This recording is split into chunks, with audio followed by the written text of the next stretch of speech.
కేంద్ర ప్రభుత్వం వయోవృద్ధులను దివ్యాంగులను ఉద్దేశించి స్వాభిమాన్ అనే ఒక కార్యక్రమాన్ని ప్రారంభించింది. కాబట్టి దీనిలో భాగంగా ఆంధ్రప్రదేశ్ గవర్నమెంట్ ఒక అడుగు ముందుకేసి దివ్యాంగుల కొరకు ప్రత్యేకమైన ఈవెంట్స్లు కూడా ఏర్పాటు చేయడం జరుగుతుంది. శ్రీకాకుళం జిల్లాలో ప్రతి 3వ శుక్రవారం లేక 4వ శుక్రవారం, ప్రతి నెల 4వ శుక్రవారం దివ్యాంగులకు ప్రత్యేకమైన గ్రీవెన్స్ కార్యక్రమం ఏర్పాటు చేయడం జరుగుతుంది. ఈ గ్రీవెన్స్ కార్యక్రమంలో స్వయంగా జిల్లా కలెక్టర్ గారు అట్లాగే సంబంధిత అధికారులందరూ కూడా హాజరవడం జరుగుతుంది. ఈ యొక్క దివ్యాంగుల యొక్క సమస్యల పరిష్కారానికి శ్రీకాకుళం జిల్లాలో ముందడుగు పడింది. కాబట్టి ఈ స్వాభిమాన్ కార్యక్రమం అంటే దివ్యాంగులకు ప్రత్యేకమైన గ్రీవెన్స్ కార్యక్రమం రాష్ట్రంలో అన్ని జిల్లాల్లో కూడా రాష్ట్ర ప్రభుత్వం ఏర్పాటు చేయగలిగితే దివ్యాంగుల సమస్యలకు పరిష్కారం, దివ్యాంగుల యొక్క సంక్షేమ పథకాలు సరైన దివ్యాంగులందరికీ అందడం జరుగుతుంది. నిన్న దినములో శ్రీకాకుళం కలెక్టర్ గారు మాట్లాడుతూ దివ్యాంగుల నుండి అనేకమైన సమస్యలు మా గ్రీవెన్స్ కి రావడం జరిగింది.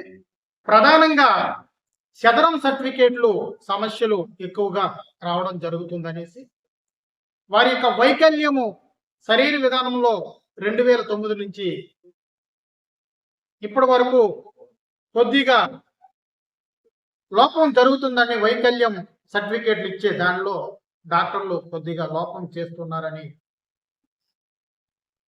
దివ్యాంగులందరూ కూడా ఫిర్యాదు చేయడం జరుగుతుందనేసి జిల్లా కలెక్టర్ గారు స్వయంగా చెప్పడం జరిగింది. కాబట్టి దివ్యాంగుల సమస్యలు రాష్ట్రంలో త్వరితంగా పరిష్కరించబడాలంటే స్వాభిమాన్ కార్యక్రమంలో భాగంగా దివ్యాంగులకు ప్రత్యేకమైన గ్రీవెన్స్ కార్యక్రమాలు ప్రతి జిల్లాలో కూడా నెలకొకసారి ఏర్పాటు చేసే దిశగా రాష్ట్ర ప్రభుత్వం కార్యాచరణ చేయాలని పీడబ్ల్యూడి ఫెడరేషన్ రాష్ట్ర అధ్యక్షుడిగా వేడుకుంటున్నాం. నమస్కారం. శ్రీకాకుళం జిల్లా స్వాభిమాన్ ఇది ఒక దివ్యాంగుల కోసం స్పెషల్ గ్రీవెన్స్ డే మనం జిల్లాలో స్టార్ట్ చేసాం.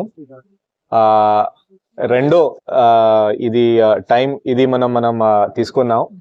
ప్రతి ఒక్క నెల శుక్రవారం 3వ శుక్రవారం, ఈసారి 4వ శుక్రవారం పెట్టడం జరిగింది. లాస్ట్ టైం అదే కొంచెం సెలవు అవడం వల్ల, కొన్ని ప్రాబ్లమ్స్ అవడం వల్ల 4th ఫ్రైడే ఈసారి పెట్టాం. లాస్ట్ ప్రోగ్రామ్ లో మనకి చాలా ప్రాబ్లమ్స్ తెలిసింది. అంటే మన ఈ గ్రీవెన్స్ ఎలా తీసుకోవాలి, అది కూడా కొన్ని మనకి డౌట్స్ ఉన్నాయి, చాలా ఇష్యూస్ ఉన్నాయి. కాబట్టి మళ్ళీ ఇప్పుడు మనం ఈ ZP మీటింగ్ హాల్లో ఇక్కడ ఒక ర్యాంప్ పెట్టేసి వాళ్ళ కోసం, అంటే స్పెషల్లీ ఏబుల్డ్ పర్సన్స్ కోసం ఒక స్పెషల్ కౌంటర్స్ మనం ఇక్కడ పెట్టాం. అప్పుడు మన కలెక్టరేట్ ఆఫీస్ లోనే ఆ ప్రోగ్రామ్ మనం పెట్టడం వల్ల అక్కడ కొంచెం అక్కడ డిలే జరిగింది. బట్ ఈసారి ఈ రోజు చాలా చక్కగా గ్రీవెన్స్ తీసుకొని నా దగ్గర రావడం, డిస్ట్రిక్ట్ ఆఫీసర్స్ ఇక్కడ ఉండడం, అట్లీస్ట్ కొంతవరకు మనం ప్రాబ్లమ్స్ మన లెవెల్లో సాల్వ్ చేస్తాం. మన దగ్గర ఈ రోజు ఒక 41 గ్రీవెన్సెస్ వచ్చింది. దీంట్లో ప్రధాన గ్రీవెన్స్, మెయిన్ గ్రీవెన్స్ పెన్షన్స్ లో కూడా చాలా మందికి ఈ సదరం సర్టిఫికేట్ ప్రాబ్లమ్స్ ఇప్పుడు కూడా మనం చూస్తున్నాం. సదరం సర్టిఫికేట్ లో ప్రాబ్లం అంటే ఇప్పుడు నాకు రావాల్సిన పెన్షన్ డిజబిలిటీ పర్సంటేజ్ ఒక 60 పైన ఉండాలి. సార్ చూడండి సార్, నేను ఎక్కలేకపోతున్నాం, అయినా సరే నాకు ఒక 30% 40% మాత్రమే వచ్చింది. లాస్ట్ టైం చెప్పినట్టు ఈసారి కూడా మన GGH గవర్నమెంట్ జనరల్ హాస్పిటల్లోనే స్పెసిఫిక్ గా ఒక టీం పెట్టేసి, స్పెసిఫిక్ గా ఒక సీనియర్ డాక్టర్స్ టీం పెట్టేసి, ఇది అన్ని ఒక రివ్యూ అప్లికేషన్స్ లాగా ఉన్నాయి. ఆల్రెడీ మీ దగ్గర ఒక పెన్షన్ అంటే సదరం సర్టిఫికేట్ ఉంది, దీని మీద మీరు ఒక రివ్యూ అడుగుతున్నారు. కాబట్టి చాలా సీనియర్ డాక్టర్స్ GGH నుంచి ఒక టీం పెట్టేసి ఇలాంటి అప్లికేషన్స్ నేను చూసుకోమని చెప్పాను. అదే ఈ రోజు కూడా అలాగే ఇన్స్ట్రక్షన్స్ ఇవ్వడం జరిగింది. ఇది కాకుండా చాలా మందికి గతంలో ఇచ్చిన సదరం సర్టిఫికేట్ అదే టెంపరీ అవడం వల్ల మళ్ళీ మనం రిన్యూ చేయడానికి లేదు. అలా కూడా కొన్ని టెక్నికల్ ప్రాబ్లమ్స్ కూడా మన దగ్గర వచ్చింది. దీనికి కూడా స్పెసిఫిక్ గా డిసిహెచ్ఎస్ మన డాక్టర్స్ కి ఇన్స్ట్రక్షన్స్ ఈ రోజు ఇవ్వడం జరిగింది. ఇది కాకుండా గతం కంటే ఈ రోజు కొంచెం తక్కువ వచ్చింది. అంటే సెల్ఫ్ ఎంప్లాయ్మెంట్ కానీ లేకపోతే జాబ్ ప్రొవైడ్ చేయడానికి ఈ రోజు కొంచెం తక్కువ, బట్ లాస్ట్ వీక్ చాలా ఎక్కువ వచ్చింది. మనకి స్పెసిఫిక్ గా ఈసారి ఒక అంటే ప్రోగ్రామ్ కొత్తది కాదు, బట్ కానీ కొంచెం ఫోకస్ పెట్టుకొని డిజేబుల్డ్ అంటే స్పెషల్లీ ఏబుల్డ్ కోసం స్పెసిఫిక్ జాబ్ రికమెండేషన్స్ తో, స్పెసిఫిక్ కలెక్టర్ రికమెండేషన్స్ తో కొన్ని జాబ్స్ మనం ప్రైవేట్ సెక్టర్ లో మనం ఇస్తున్నాం. ఉదాహరణగా ఈ రోజు ఒక ఇద్దరు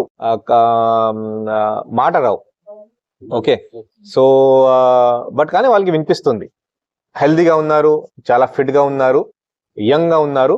వాళ్ళిద్దరికి ఇప్పుడు మన శ్రీకాకుళంలోనే లోకల్లోనే రిలయన్స్ లో అంటే కళానికేతన్ లో జాబ్ ఇవ్వడం జరిగింది. అదే మనకి లాస్ట్ మంత్ లో తీసుకున్న ఒక జాబ్ మేళాలో వాళ్ళు పార్టిసిపేట్ అయ్యి ఇక్కడ నుంచి విశాఖపట్నం అక్కడ పంపించి అక్కడ అంత ట్రైనింగ్ తీసుకుని, అది బేసికలీ ఇది ఒక హాస్పిటాలిటీ అండ్ సర్వీస్ సెక్టర్, దీంట్లో ట్రైనింగ్ ఇప్పించి వాళ్ళకి అక్కడ ఉండడం, అక్కడ ఫుడ్ అంతా సౌకర్యం ఇస్తూ మళ్ళీ శ్రీకాకుళంలో జాబ్ ప్లేస్మెంట్ ఇప్పటి వరకు ఒక 12 మందికి మనం ఇచ్చాం. దీంట్లో ఒక ఇద్దరికి మనం ఈ రోజు ఒక జాబ్ లెటర్స్ అంటే జాబ్ అలాట్మెంట్ లెటర్స్ కూడా మనం ఇచ్చాం. చాలా సంతోషం, నిజంగా చాలా సంతోషం. వాళ్ళకి ప్రతి ఒక్కరికి ఒక 10,000 నుంచి ఒక 12,000, 13,000 అలాంటి శాలరీస్ కూడా అక్కడ ఆ సంస్థ నుంచి అంటే ప్రైవేట్ ఇన్స్టిట్యూషన్ నుంచి వాళ్ళకి ఇవ్వడం జరుగుతుంది. ఇన్ ఫ్యూచర్ ఇలాంటి ఆపర్చునిటీస్ ఇంకా ఎక్కువ ఇవ్వమని నేను ప్రైవేట్ కంపెనీస్ కూడా ఇన్స్ట్రక్షన్స్ ఈ రోజు ఇవ్వడం జరిగింది. మరి ముఖ్యంగా దీంట్లో కూడా కొన్ని ఇష్యూస్ అంటే మన ఈ రోజు ఇచ్చిన జాబ్ వాళ్ళకి మాట రావు, బట్ కొంతమందికి ఈ కళ్ళు కనపడట్లేదు, అంటే బేసికలీ బ్లైండ్. వాళ్ళకి ఆ హాస్పిటాలిటీ సర్వీస్ లో జాబ్స్ ఇవ్వడం కొంచెం కష్టం, బట్ కానీ వాళ్ళకి కాల్ సెంటర్ లో జాబ్ మనం ఇవ్వచ్చు. సో ఆ కాల్ సెంటర్స్ లో ఉన్న కంపెనీస్ కి స్పెసిఫిక్ గా ఈ రోజు మళ్ళీ అడ్రస్ చేస్తూ ఏం వాళ్ళకి ట్రైనింగ్ కావాలి ఆ ట్రైనింగ్ కూడా ఇస్తూ లెటెస్ట్ ట్రై దాట్ ఆల్సో. ఇప్పుడు మన బ్లైండ్ పర్సన్ కి మనం జాబ్ ఇవ్వచ్చా లేదా, అది కూడా లెటెస్ట్ కూడా ట్రై. సో స్లోగా ఈ స్వాభిమాన్ ఈ యొక్క ప్రోగ్రామ్ ఒకటి గ్రీవెన్సే కాకుండా ప్రతి ఒక్క గవర్నమెంట్ ఆఫీస్ లో ఈ ర్యాంప్ పెట్టడం, ఇది కాకుండా ఈ రోజు కొన్ని ఇష్యూస్ కూడా మన దృష్టికి తీసుకొచ్చారు. లో లయింగ్ బసెస్ అంటే లో లెవెల్ బసెస్ ఆర్టీసీ నుంచి మన జిల్లాకి అంటే వైజాగ్ నుంచి శ్రీకాకుళం కి ఒక 6 బసెస్ కంటిన్యూస్ గా ఇక్కడ ప్లై అవుతున్నాయి, అంటే ఇక్కడ తిరుగుతున్నాయి చెప్పారు. బట్ కానీ అదే ఏసీ బసెస్ ఉండడం వల్ల దీంట్లో స్పెషల్ ఏబుల్డ్ పర్సన్స్ కి ఫ్రీ పాస్ లేదు. ఇది కాకుండా అక్కడ కూడా ఎక్కడం అదే కొంచెం ప్రాబ్లం ఉంది చెప్పారు. సో కాబట్టి ఆర్టీసీ వాళ్ళకి కూడా ఈ రోజు ఆర్ఎం వచ్చారు. సో మన శ్రీకాకుళం నుంచినే మనం స్టార్ట్ చేస్తాము. స్పెషల్ గా ఒక ప్లాట్ఫామ్ కట్టేసి ఆ బస్ లో ఈజీగా ఎక్కడానికి అక్కడ సౌకర్యం కలగడం, అక్కడ స్పెషల్లీ ఏబుల్డ్ ఒక సపరేట్ క్యూ పెట్టడం, అక్కడ ఒక హెల్ప్ డెస్క్ అదే ఆర్టీసీ కాంప్లెక్స్ లోపల ఉంది అది కూడా బయట తీసుకురావడం, అలాంటి కొన్ని డిసిజన్స్ కూడా ఈ మీటింగ్ లో అంటే ఈ మన ప్రోగ్రామ్ లో మనం తీసుకున్నాం.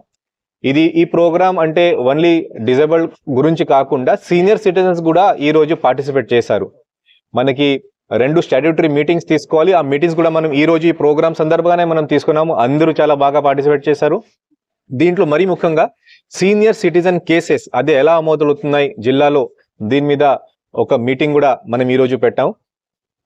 దీంట్లో కూడా ఆర్డీఓ లెవెల్ అంటే సబ్ డివిజన్ లెవెల్లో ఖచ్చితంగా ప్రతి ఒక్క శనివారం లేకపోతే శుక్రవారం డిపెండింగ్ అపాన్ ఆర్డీఓస్ టైం ఆ మీటింగ్స్ ఖచ్చితంగా అంటే ఆ కేసెస్ ఖచ్చితంగా తీసుకోవాలి. దీని మీద ఏదైనా అపీల్ ఉంటే ఖచ్చితంగా కలెక్టరేట్ ఆఫీస్ కి కూడా వాళ్ళు తీసుకురావాలి. ఎస్ సెక్షన్ కూడా నేను ఇన్స్ట్రక్షన్స్ ఇచ్చాను. ప్రతి ఒక్క వారం ఒక 1 డే కలెక్టరేట్ నుంచి ఆ కేసెస్ మీద కూడా కలెక్టర్ అంటే నేను కేటాయిస్తాను. సో ఇలాంటి ఇష్యూస్ కూడా మన సీనియర్ సిటిజన్స్ ఇష్యూ చూడాల్సి